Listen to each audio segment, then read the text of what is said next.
Okay, I think we're live. So, hi everybody. Welcome to this week's virtual write-in. It's the first one of camp, very excited. My name's Catherine. I'm the communications manager at NaNoWriMo, and I'm here today with Ria, our programs fellow, and our very special guest, Angelina, who is our camp counselor for the week. So Ria, do you want to give a quick little introduction for you, and then we'll go on to Angelina? Yeah, sure. I am the programs fellow, as you guys heard, and I'm a student college, and I'm excited to be here.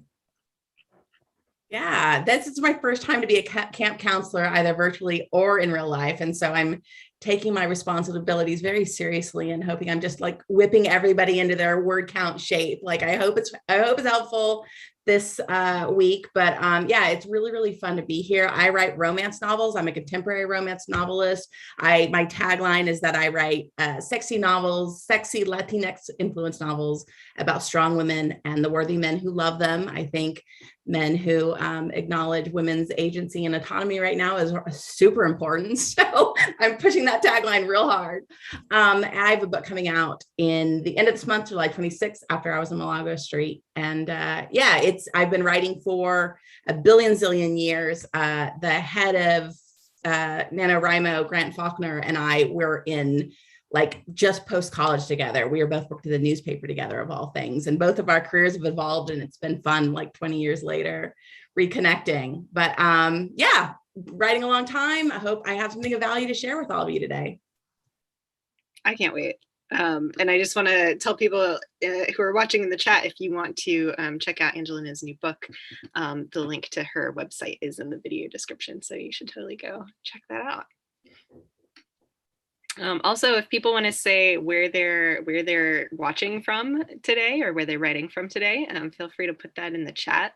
We've got people from all over the world. So I'm writing from Houston, Texas today, and I think it's like a cool 90 degrees something. So yeah.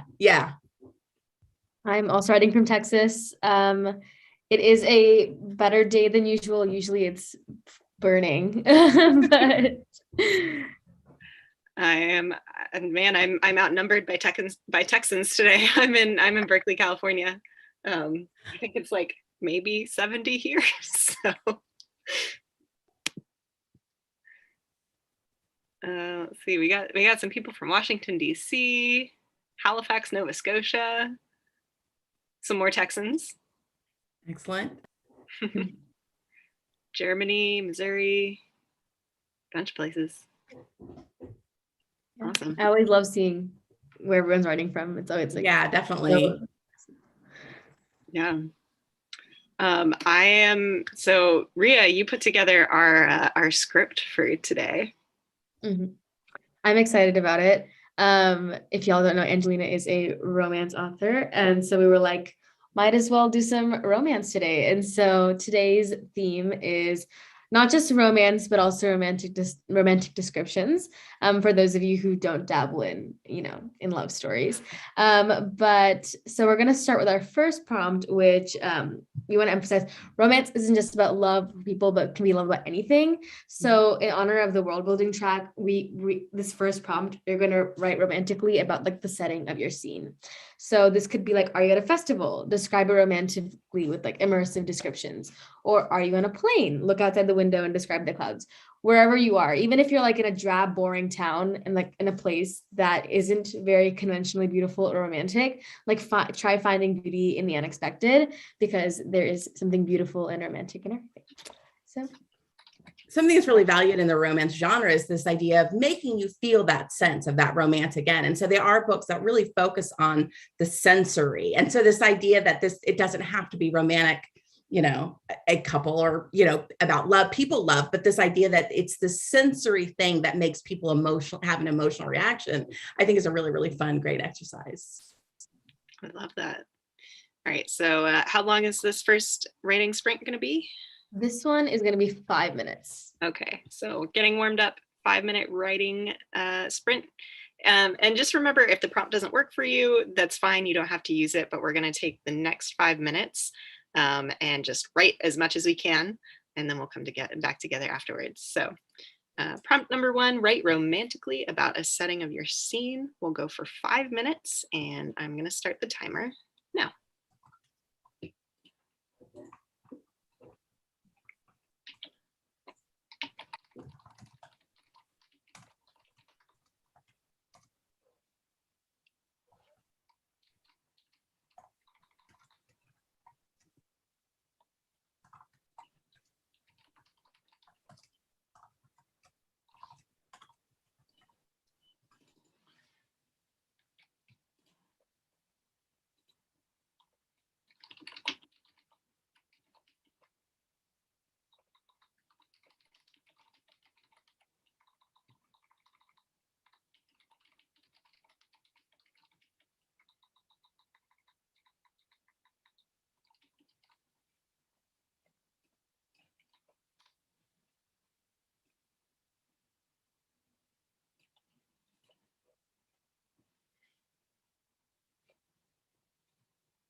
Got about 1.5 minutes left.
time is up.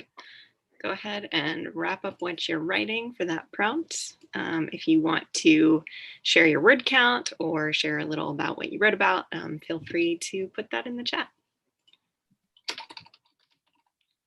How'd that go for you guys?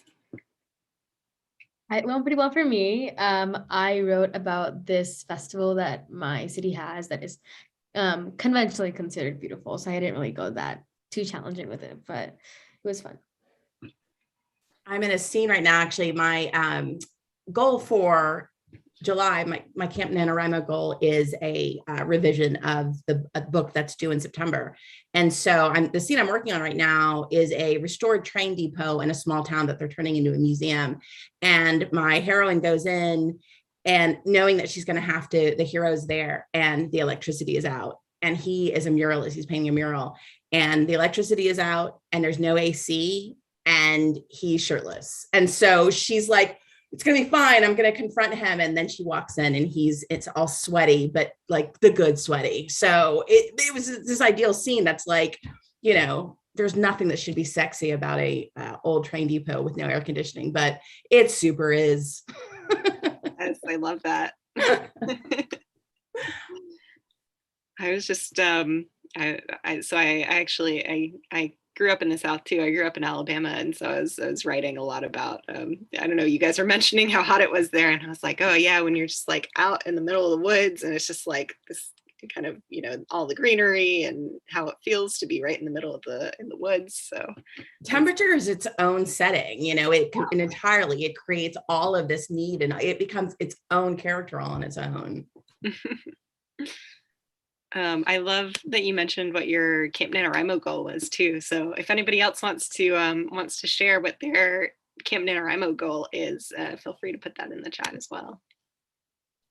Mine is a poetry collection. I don't know what its like theme is, but I'm just like writing random poems. So it's not a novel. I'll save that for November, but yeah.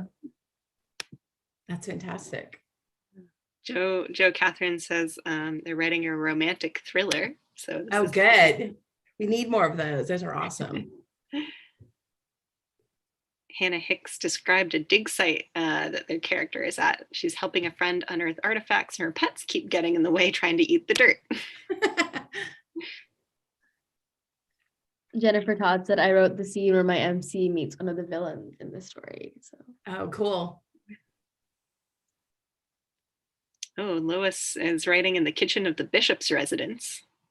I love all these like super specific settings that people are writing about. Joanna Ortiz's goal is to finish the second draft of the middle book of their sci-fi romance trilogy. Cool. Also sci-fi romance. Yes. All Horse Feathers' goal is to write 25,000 words of anything on any ongoing works. That's wonderful. Cool. That's a really good one. Mm-hmm. Life with Heart says, just writing every day. I don't have a word count. I just want to build a good habit. It's a sports romance. My first book, I wrote 250 words a day. And that was as much as I could do. I mean, that was like a solid 4 hours. And if I finished a page, I was like, that's amazing. So yeah, that first book took 4 years. Don't recommend it. But no, I think anything that you can hit, any goal you can hit is amazing. I'm glad to hear that. I'm a pretty slow writer. I think yesterday I got to about 250 words and I was like, all right, that's all my brain has. That's it. Yeah. No, a lot of my goals that I'm doing the camp tips, a lot of those are about like what I've learned publishing in terms of getting a little bit more speed. I'm still not a fast writer, but that 250 words was an aim for perfection that I no longer believe it in any way, shape, or form. So. Mm-hmm. I also want to say, if folks have questions for Angelina, especially since a lot of you are writing romance, so if you have questions for Angelina, please feel free to put them in the chat, so we can pick her brain about stuff that you have questions about. Yeah, please. I've been doing this for a very long time. I haven't been publishing for a huge long time. That's only been since 2019, but yeah, I'd love to answer questions. I mean, until questions come, I am notoriously not good at writing romance. So like I'm like very awkward with it. It doesn't work for me. So for someone that is in a depth with writing romance and feels like it's just not in the cards for them, what is your advice? I think it's less about romance and it's about how do two people interact. It really is getting at how do you get two people to interact in a meaningful way. So you have, mother-daughter, you have father, best friend, you have all of these different, and it's getting at the heart of what is that relationship with people. I think if it's focusing on that, what is meaningful to these two people interacting, then it's going to take the pressure off. This scene has to be romantic, or I have to show them falling in love. I'm sure as a writer, you're really adept at showing how two people interact. And I really think that's where you should put the energy. It's where I put the energy. Some of my favorite scenes, I am a spicier writer and I enjoy that aspect of it. But some of my favorite scenes, I always write family, always write found family. And it's about how those family members interact in an interesting, way that I hope communicates something to a larger audience. But, mother, granddaughter in my upcoming book is one of my favorite interactions in my upcoming book. It's a large Mexican-American family, very bullheaded granddaughter, and a very loving, but confident and bullheaded grandmother, and how these two women, very strong women, butt heads and meet in the middle is like some of my favorite stuff. So I think maybe taking the focus off romance and on how do two people interact in a meaningful way when having anyone hear you, having anyone see you is complicated. So how what's the goal there? I think if that's what you're shooting for, you might find it a little easier.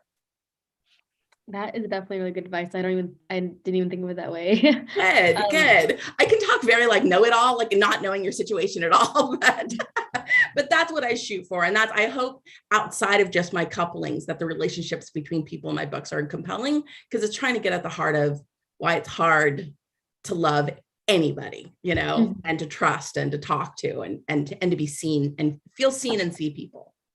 Absolutely. And I think Max Not Found asks, how would you tackle a forbidden lovers romance? Have you written that before? And always. I mean, a lot of them come from a place where romance, a very basic trope is these two people should not be together for one way or another.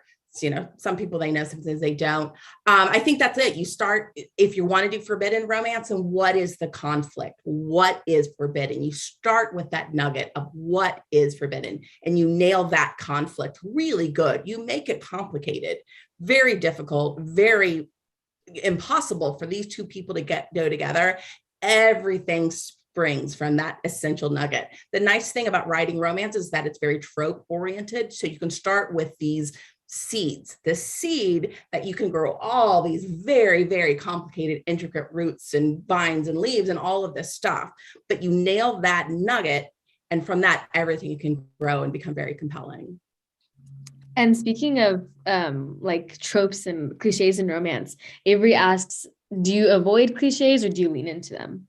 Lean into them. Tropes I look at tropes as they are a wire hanger, plastic hanger, whatever hanger you like to use. They are a blank hanger, and it says, forbidden romance. It says, boyfriend's or best friend's brother. It says, of course, I'm blanking on all tropes right now. It says something. It's how you decorate that hanger. It's what the clothes are on it. And every single writer is going to be hanging that hanger, is going to be dressing that hanger in a different way. It comes with what your intentions are, who you are, what you know, what's important to you, what do you want to say. So everyone is different, but it creates this basic element to be able to start hanging everything on. I absolutely lean into them. I pile them all on top of each other, but it's the same thing of that question of making two people fall in love, how distinctive it is for every person who falls in love, how distinctive it is for every relationship you get into. Every trope is going to be entirely distinctive based on what your characters have to say and what you have to say. But you look at it as a blank hanger, and that every person, every writer is going to be dressing that hanger in a different way. That's a great way to put it. And then another question I really loved in the chat is, how do you avoid writing toxic romances? And from Sailor Star Knight, because it's difficult. there's a real conversation right now about toxic masculinity and dark romance and kink shaming. And there's all of this kind of, you have mafia romances and indie romance are one of the most popular ones. Are, these kidnappings, these tropes of this incredibly, you can describe a man a lot of different ways. A man who takes a woman out of her control and instills something on her, imposes upon her in some way or another. You take the actual modern woman who is managing 1 billion responsibilities, and all research shows that the relationships between men and women are not equalized most of the time in marriage. Of course, we as women are going to fantasize about some hot guy taking us off to an island somewhere and taking care of us and giving us lots of lovely time in bed. So it all makes sense. But I do think there's a balance of how much we are talking about that, how we're reading with that. How do you stay away from toxic masculinity or toxicity? Doesn't have to be just masculine, but toxicity in romance is you really focus on consent. You really focus on people agreeing to what is happening in their entirety of their life. That still means it's complicated. That still means people will say, they don't want a situation when they actually do. Like, they won't always look out for their best interest. And so you balance a lot of that, but it really is looking towards, that's an incredibly complicated conversation that we're having right now. But I think the big thing is consent in all places, in all ways, that a person at the end of the day is agreeing to whatever scenario is happening in the romance you're trying to create. I can go on about that one. So if anyone wants to have that conversation with me, please email me. I was going to say, I could have an entire lecture on just that topic alone. I've written a couple of blogs about it. Yeah, I have a lot of thoughts about that. And I think that conversation is getting more complicated with the real world issues we're dealing with. So, but yeah, we can go on. Okay, so I mean, those are amazing pieces of advice. I'm sure everybody gained a lot from it. I know I did. And I would definitely will be picking your brain on the toxic romance relationship because I also have very strong opinions on it. You also wrote a blog post about that, didn't you, Ria? I did write a blog post. I wrote more in the vein of like you can write it, but acknowledge it's toxic because like young people like me will think it's normal. And then that's a real concern. It's a real concern. That's a real concern I have. And yet, do we discredit young readers? Do we discredit young female readers or female readers in general and say they don't know the difference between reality and fiction? I have thoughts. I did not really know. Yeah, but I have thoughts about what I want to put in the world. I did a blog called Why I Write Unlikable Heroines. And my thesis is they're not unlikable, but we're not accustomed in romance to seeing strong, forceful, take their place women a lot of times. A lot of times the heroine we are writing in romance is, please come sweep me away and save me. And that's not who I write. So I have a lot of thoughts about that. And do I think I have a responsibility to write a kind of woman and a man who absolutely respects her autonomy and agency? 100%. That is what I want to leave in the world. That is my legacy. Am I going to impose on every other writer out there? Absolutely not. So we could go on. I mean, that's amazing. So we can go to our next prompt. This will be 10 minutes and it is about communication and dialogue. So how do your characters communicate with their like love interest? So we're pivoting more to the romantic, like the traditional romance. So write a scene between two love interests and focus on how their dynamic is reflected in this relationship, just their dialogue, mostly their dialogue.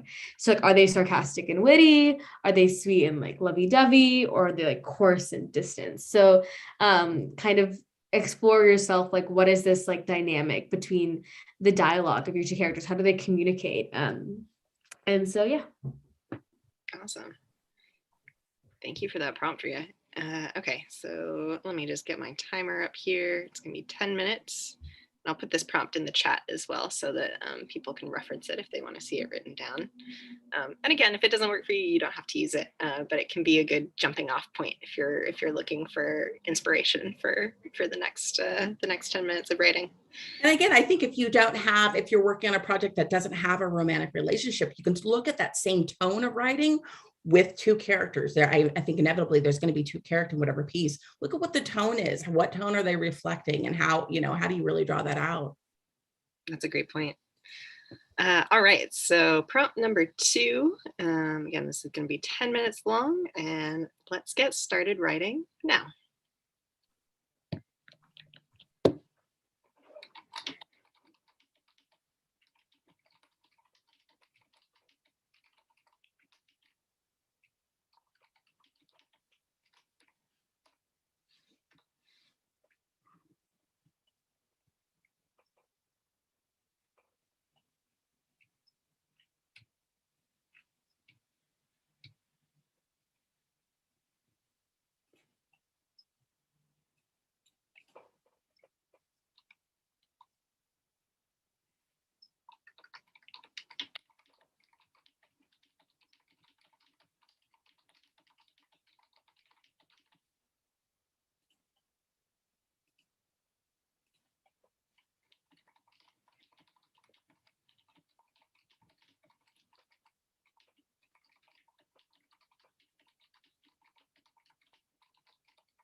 Got about 5 minutes left. We're halfway through.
Okay, go ahead and wrap up what you're writing. Again, if you want to share in the chat either how many words you wrote during that sprint or how it went for you, if you want to share a sentence or what you wrote about, feel free to put that in there.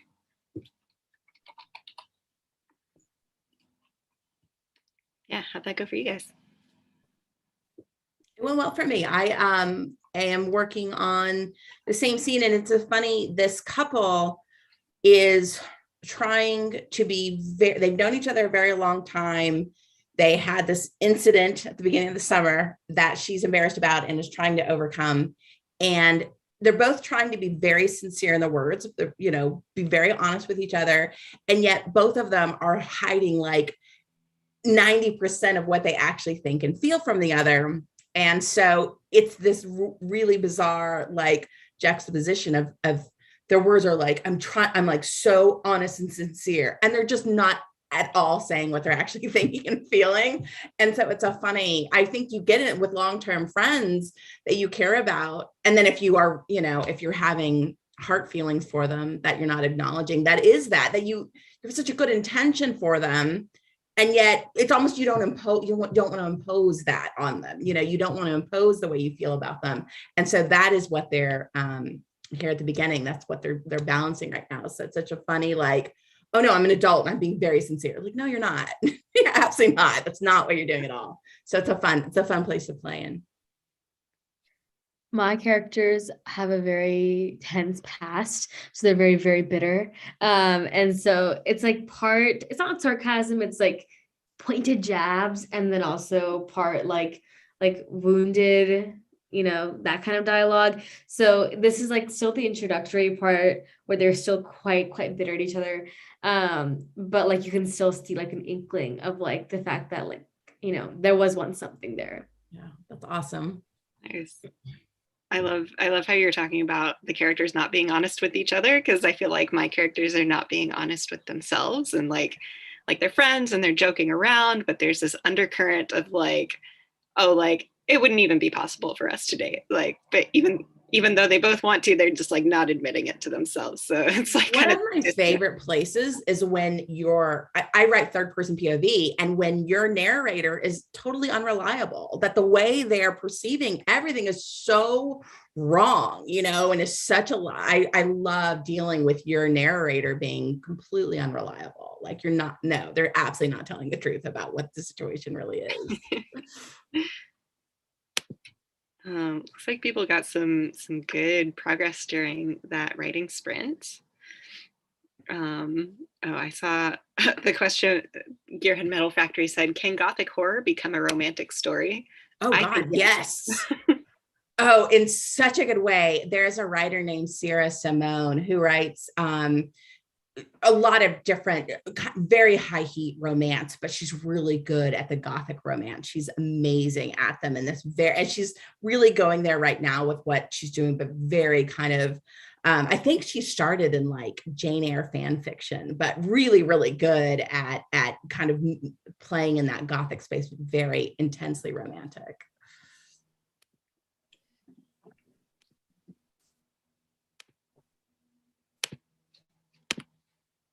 That's awesome. Sorry, just looking through the chat here. There's so many good things.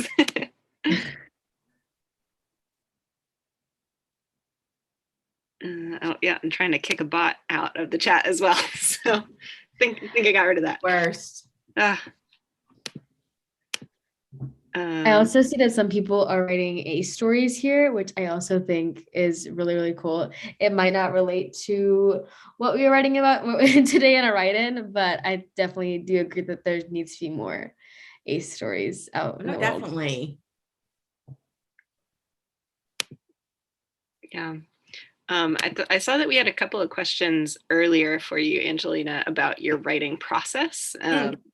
Ellen asked, how long do you take for your editing process? Sure. So my book, I do about a 5-month first draft, which wish was faster, but it's not. So I do about a 5-month first draft, and then about a 2-month. Usually I've got like a 7 to 9 month window between books before I have to turn them into an editor. So about a 5-month for the first draft, and then 2 months of revising that first draft for myself before I turn it into my editor, I do an additional revision, a kind of more holistic revision with my editor. Then I do a 4th line edit revision. And then sometimes in the proofing stage, there's a little bit more revision. So usually about 5, 2 before anyone else sees it, and then 3 with my editor. Awesome. That's great. And my 5-month first draft is slow in romance. It worked for me and it worked for my editor. And so it's really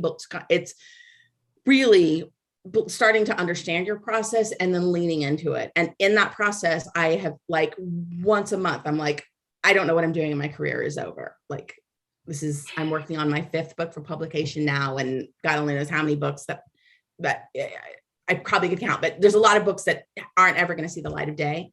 I still lean into my process, as I'm sure that my process is going to end my career. No one's ever going to buy from my books ever again. So, but yeah, that's my process. Great. That's really validating to hear, actually, because I feel like there's definitely, once a month sounds about accurate. Just like, what am I doing? I should never write again. Never. What am I doing? A very popular romance writer named Alicia Rye just did a TikTok in the last 2 weeks that she just announced another book, and she's very huge best-selling author, and says that writing for her has actually gotten more complicated, has actually gotten harder. So it would be wonderful to say that, all of this becomes easier. And there's parts of it that get more, you kind of know what to look for, what's coming next. But no, you don't do this because it's an easy job. You do this because you're compelled to do it. Gosh darn it. It'd be great if we were compelled to do so many other things. I know, right? Yeah. Cool. I think we got one more question, then maybe we can go into the last writing sprint. Yeah. Which Angelina has provided for us. But Stacy asked if you found your editor, or if they approached you from your writing background. I have an agent. So I have, my agent is Sarah Megabo. She's Casey McQuiston's agent. She's Ronnie Lawrence, Rebecca Roanhorse. So just an amazing, astonishing agent. And she represents romance, sci-fi fantasy. I think that's it. Romance and sci-fi fantasy. And Sarah, if I'm getting it wrong, please forgive me. So yeah, amazing agent. And so queried Sarah and signed with her. And then she approached editors for me. So I'm with Carina Press, which is an imprint of Harlequin, which is an imprint of HarperCollins. And yeah. Awesome. Thank you. But I believe Carina Press takes unagented work still. I think there's some shifting right now in the industry because there's so much overwork and exhaustion, but I believe Carina Press still takes unagented submissions. And then both Harlequin and Carina Press, I believe, have events specifically aimed toward unagented writers where you can submit works to them. That's really cool. Yeah, so you can just go to the website, either Carina Press or Harlequin, and find those events. Awesome. Yeah. All right. I'm going to get into the last writing. Yes, here. Definitely. Great. So this prompt comes from me. Thank you, Rhea, for all of the awesome prompts, because those were so good. And I didn't have to think of them. So that was my favorite part. So one of my favorite creative exercises as a romance writer is to take an unromantic scenario and make it romantic. I had one couple get flirty while cleaning the inside of a giant wine tank. It was in wine country, and they've got these huge still wine tanks, and they were cleaning it, and they got flirty in there. I had another couple make googly eyes at each other while he taught her and her son how to make Texas chili. So, not anything cutting jalapenos and onions isn't inherently romantic, but it's really fun to make these moments. It's an opportunity to get to know your characters, these unromantic, romantic scenarios. They're an opportunity to get to know your characters. It really embraces the world building that you're doing, kind of taking that scenario, a wine tank because they're in wine country, Texas chili because he's Texas, person and they were in a cabin somewhere. So it embraces the world you created. And sometimes it surprises jaded readers who feel like they've seen it all. Don't put them on an Eiffel Tower. Don't put them, strolling the beach. Let's do something interesting with these characters. So think of a scenario in your current work in progress that seems least likely for romance. And again, romance can be, romance can be the two people coming to an understanding with each other. It doesn't necessarily have to be love romance, but choose a scenario that seems least likely for romance. Now make it a chance for your characters to connect and admire each other. Awesome. Thank you. Yeah. All right. So yeah, let's do this one for another 10 minutes. And this will be our last writing sprint for this virtual write-in. So 10 minutes taking an unromantic scene and making it romantic between your characters. And let's start writing now.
Got about 2 minutes left.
All right, time is up for that prompt.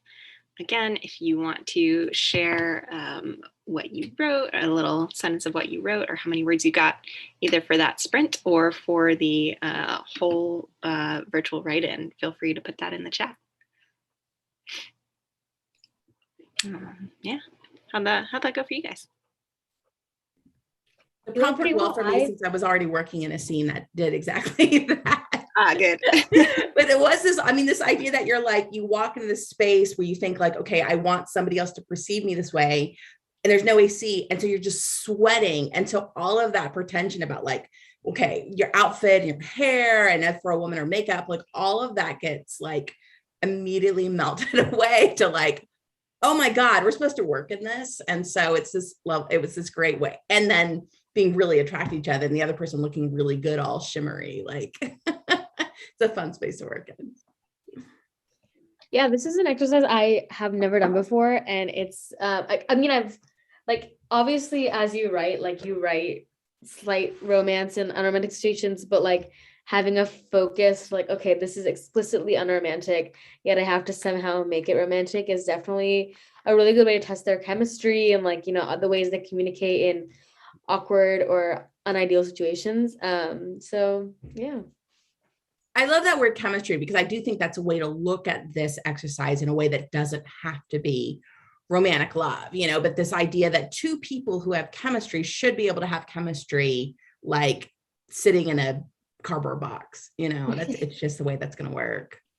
I agree. Yeah. Which is always the hardest thing for me. Cause, I always struggle when it comes to like force, like making it very obvious that like finding the balance between making it very obvious that something like that there's like this connection between somebody that's more than friends, and then also like making it to where it's not like completely just like friends. So having that like factor of like, okay, it doesn't have to be explicitly like romantic, it can just be this like chemistry that is just like feeling their connection that makes them a bit more. I struggled with dialogue for a long time because I think a lot of times saying it without saying it, you can do in dialogue, in, you know, and a good exercise if you want to work on your dialogue is do a phone call. I know that all of us have less and less experience with phone calls, but I worked on a bunch of short stories where all I had were two people on the phone, and I tried to really limit even their physical tags, obviously, because you're only going to get that from one person, but it allowed me to really work at dialogue when you're just that back and forth between two people. That's great. I love that. We're coming up on time here. I feel like time just flew by during this last hour. It was so great to have you here, Angelina. Thank you. And yeah, are there any last things that you want to remind people of, or share any last little words of wisdom or piece of advice? Good luck to everybody this month. I'm in my camp care package tips. One of the things I say is make what your goal is this month, make it a priority. Let the Camp NaNoWriMo be your excuse. If you need an excuse to tell people no, you need an excuse not to watch The Last of Stranger Things, whatever, let Camp NaNoWriMo be your excuse, and dedicate yourself to this goal. It's just 1 month. It's a worthy goal. Again, most of us are not writing because we're going to make $1 million off of it. We're doing it because we're compelled to do it. So take July and let that compulsion guide you. I really encourage it. I also encourage you to go buy this book. After Hours on Malaga Street comes out July 26th. And a lot of the stuff I've talked about today, you're going to see it in all of my writing. So that'll be out. So, if you got something, it's the end of the month, so it's after you've met your goal, you could go read this book, which I hope is a lot of fun. It's gotten a couple of starred reviews. So other people seem to be enjoying it. But really, really good luck to everybody. My name on Camp NaNoWriMo is at Angelina M. Lowe, which is also a lot of my social media handles. But you can buddy me if you want to buddy, if you want advice, if you need any cheerleading, please reach out to me, because I'm here to provide it. Awesome, thank you. I'm just going to put that in the chat really quick. Yeah, please. Folks who want to check that out. But yeah, thank you guys so much. And we'll be doing these virtual write-ins every Wednesday. It's going to be at a different time next week, though. Heads up, it's going to be earlier the next few weeks. But that's all on our calendar. They should be all set up in YouTube. So if you want to get little reminders when these virtual write-ins are happening, subscribe to NaNoWriMo's channel on YouTube. And good luck with your camp projects. Good luck, campers. Thank you, Catherine. Thank you, Ria. This was awesome. Thanks. Bye, everyone.